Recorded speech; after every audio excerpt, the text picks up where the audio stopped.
গোলক পার্ট 2। আজকে তোমাদের আগের দিন যে 3টা অঙ্ক দিয়েছি, আজকে দেখো 4 নম্বর অঙ্কটা। 4 নম্বর কি বলছে দেখো, 28 সেমি দৈর্ঘ্যের ব্যাস বিশিষ্ট একটি নিরেট গোলক জলে সম্পূর্ণভাবে নিমজ্জিত করলে যে পরিমাণ জল অপসারিত করবে তা নির্ণয় করো। তাহলে দেখো 28 সেমি দৈর্ঘ্যের ব্যাস বিশিষ্ট, তাহলে গোলকের ব্যাস 2r সমান 28 সেমি। তাহলে কি লিখব, গোলকের ব্যাসার্ধ r সমান কত হবে 28/2, তাহলে 14 সেমি। এবার দেখো গোলক জলে সম্পূর্ণভাবে নিমজ্জিত করলে, অর্থাৎ তাহলে পুরো গোলকটা যখন আমরা জলের মধ্যে দেব তখন গোলকের আয়তনের কথা বলছে। তাহলে লিখি গোলকের আয়তন সমান 4/3 পাই r কিউব ঘন সেমি। তাহলে 4/3 পাই এর মান কত 22/7, আর r এর মান কত পেয়েছি 14 গুণ 14, তাহলে দেখো 7 দিয়ে কাটি 2, তাহলে এবার কত দেবো 88 গুণ 2 196/3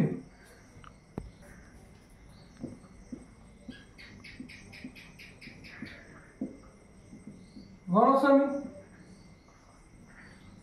এবার দেখো এটা যদি আমরা পূর্ণ সংখ্যায় বানাই তাহলে আমাদের পূর্ণ সংখ্যাটা হবে সমান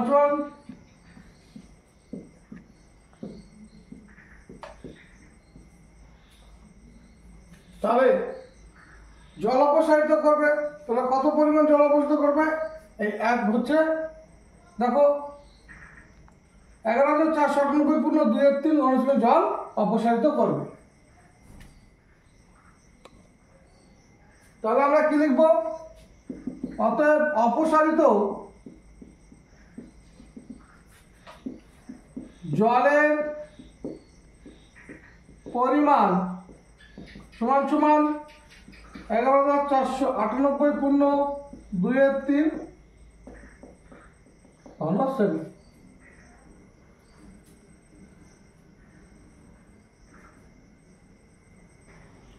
পরে দেখো কোনো গোলাকার গ্যাস বেলুন ফোলাবার সময় তার ব্যাসার্ধের দৈর্ঘ্য 7 সেমি থেকে 21 সেমি হলে বেলুনটির পূর্বের ও পরের সমগ্র তলের ক্ষেত্রফলের অনুপাত নির্ণয় করবে।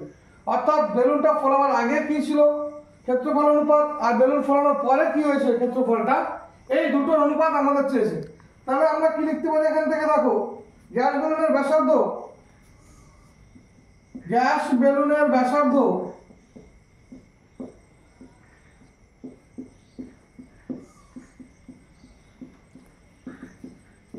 7 সেমি থেকে 21 সেমি হলে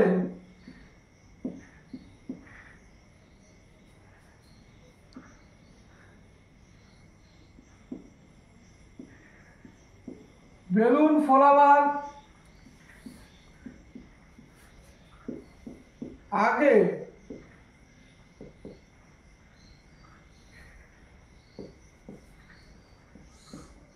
বেলুনের ক্ষেত্রফল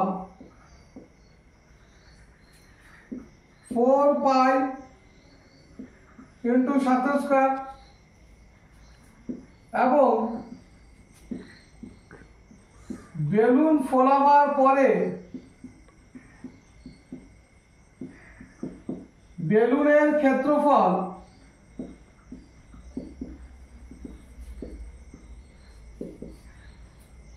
4 পাই 21² বর্গ সেমি, এটা বর্গ সেমি।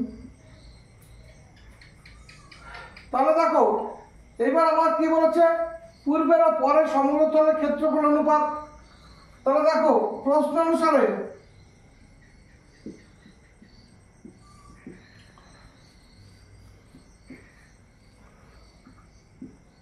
পূর্বের ক্ষেত্রফল বাই পরের ক্ষেত্রফল সমান সমান 4 pi into 7 square 4 pi into 21 square. তাহলে দেখো এখান কি লিখতে হবে, পাই পাই কেটে দিই 4 পাই, তাহলে 7 স্কোয়ার কত 49, তাহলে 21 গুণ 21, 7 7 49, 3 7 দেখো 3, তাহলে 1/9। তাহলে পূর্বের ক্ষেত্রে বলো পরের ক্ষেত্রের অনুপাত কি হবে, দেখো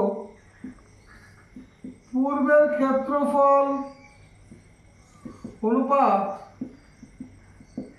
পরের ক্ষেত্রফল সমান সমান 1:9।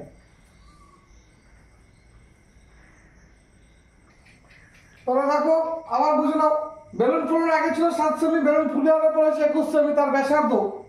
তাহলে বেলুনের ব্যাসার্ধ, গ্যাস বেলুনের ব্যাসার্ধ 7 সেমি থেকে 21 সেমি হলে বেলুনের ফোলাবার আগে বেলুনের ক্ষেত্রফল হচ্ছে কত 4 পাই আর স্কয়ার অর্থাৎ 7 স্কয়ার, এবং পরে হচ্ছে কত 4 পাই আর স্কয়ার মানে কি 21 স্কয়ার, কারণ এখানে ব্যাসার্ধ 21 দেওয়া হয়েছে। প্রশ্ন অনুসারে পূর্বের সমগ্রতলের ক্ষেত্রফল বাই পরের সমগ্রতলের ক্ষেত্রফল সমান সমান কত 4 pi into 7 square by 4 pi into 21 square. 4 pi কেটে গেল, কাটাকাটি করে কত আসলো 1/9, অর্থাৎ পূর্বের সমগ্রতলের ক্ষেত্রফল অনুপাত পরের সমগ্রতলের ক্ষেত্রফল সমান সমান 1:9। অর্ধ গোলাকৃতি একটি বাটি তৈরি করতে 127 পূর্ণ 2/7 বর্গ সেমি পাত লেগেছে। বাটির মুখের ব্যাসের দৈর্ঘ্য হিসাব করবে, অর্থাৎ দেখো এই বাটিটির মুখের যে ব্যাস, এই খেয়াল করো এটা যদি একটা গোলক হয় তাহলে এর ব্যাস হচ্ছে এইটা, তাহলে দেখো অর্ধ গোলাকৃতি বাটি মানে কি দেখো এই যে, তাহলে এই ব্যাসটা অর্থাৎ এই যে বাটির মুখের ব্যাস এইটা তোমাকে নির্ণয় করতে বলেছে। তাহলে আমরা কি লিখতে পারি, দেখো মনে করি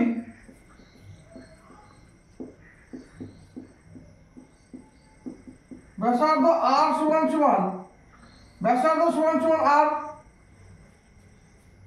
সেমি।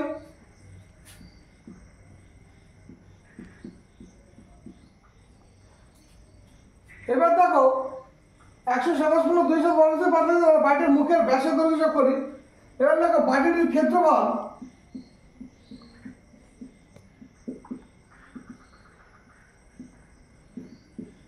টু পাই আর স্কয়ার বর্গ সেমি। তাহলে প্রশ্ন অনুসারে 2 পাই আর স্কয়ার সমান সমান কত, দেখো টোটাল এত বর্গ সেমি, অর্থাৎ অর্ধ হচ্ছে দেখো বাটির ক্ষেত্রফল সমান সমান কত এই এতটা, তাহলে 2 পাই আর স্কয়ার সমান সমান কত 127 পূর্ণ 2/7 বর্গ সেমি। এবার দেখো 2 গুণ 22/7 গুণ আর স্কয়ার সমান সমান, তাহলে দেখো আমরা এটাকে ভাঙিয়ে নিই, তাহলে এটাকে যদি ভাঙলে কত হবে দেখো,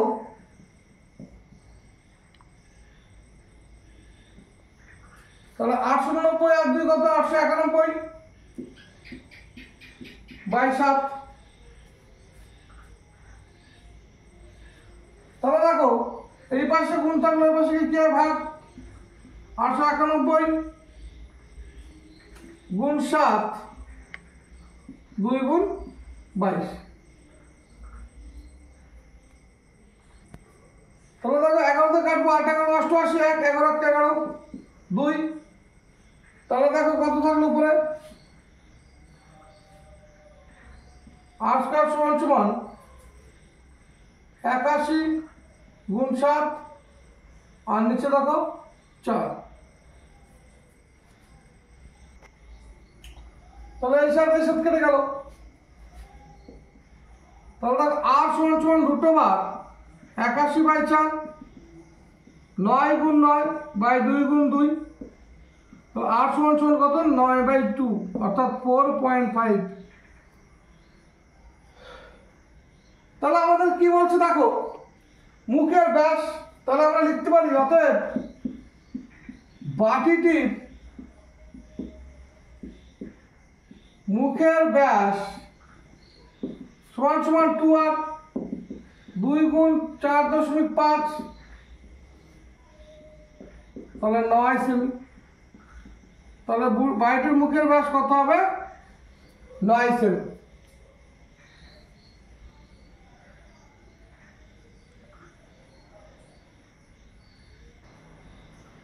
একটি অর্ধগোলকের আয়তন 144 পাই ঘন সেমি, তাহলে গোলকটির ব্যাস নির্ণয় করো। তাহলে লিখি, মনে করি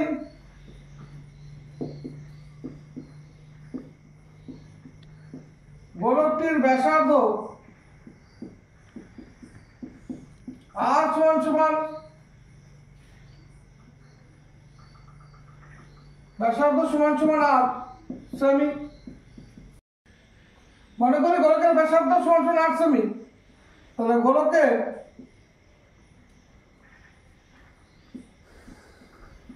অর্ধগোলকের আয়তন সমান 2/3 পাই r কিউব ঘন সেমি। প্রশ্ন অনুসারে 2/3 পাই r কিউব সমান 144 পাই ঘন সেমি। পাই পাই কাটা, তো r কিউব সমান 144 গুণ 3/2 ভাগ 2,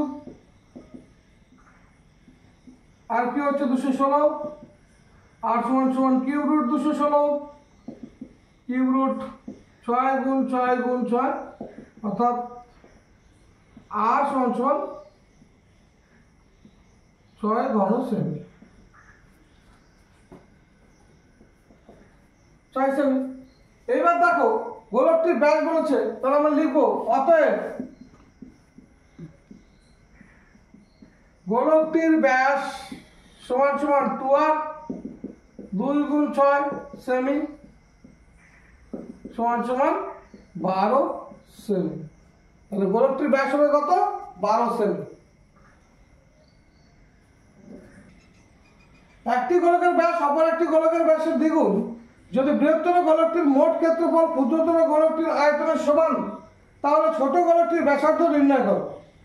তাহলে মনে করি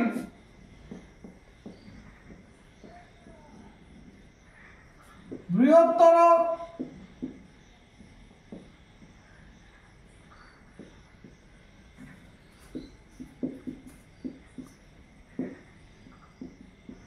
গোলকটির ব্যাসার্ধ সমান r1 সেমি এবং ক্ষুদ্রতর গোলকটির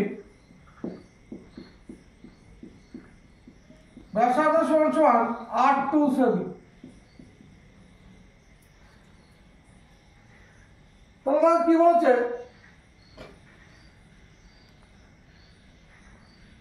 একটি গোলকের ব্যাস অপর একটি গোলকের ব্যাসের দ্বিগুণ বলেছে। তাহলে প্রশ্ন অনুসারে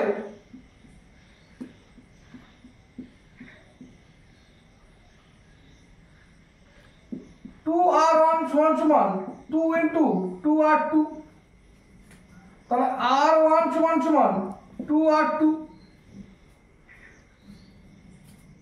সেমি। এবার তাহলে কি বলছে, বৃহত্তর গোলকটির মোট ক্ষেত্রফল, তাহলে বৃহত্তর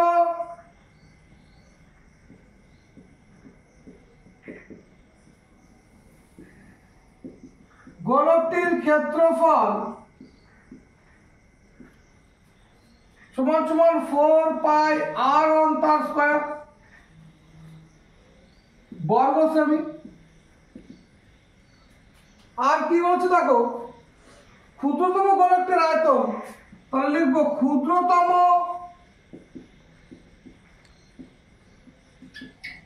গোলকটির আয়তন সমান 4 পাই r2 তার কিউব ঘন সেমি। তাহলে বৃহত্তর গোলকটির ক্ষেত্রফল 4 পাই r1 স্কয়ার বর্গ সেমি, আর ক্ষুদ্রতম গোলকটির আয়তন 4/3 পাই r2 তার কিউব ঘন সেমি। তাহলে প্রশ্ন অনুসারে 4 পাই r1 তার square equals to 4/3 pi r2 তার কিউব। এবার দেখো দুই পাশ থেকে পাই পাই আমরা কাটতে পারি। তাহলে r1 তার স্কয়ার সমান সমান 4/3 r2 তার কিউব বাই হচ্ছে কত 4। তাহলে দেখো r1 তার হোল স্কয়ার সমান সমান, এবার দেখো এখানে আমরা r1 সমান সমান কত পেয়েছি 2r2, r1 কত পেয়েছি দেখো 2r2।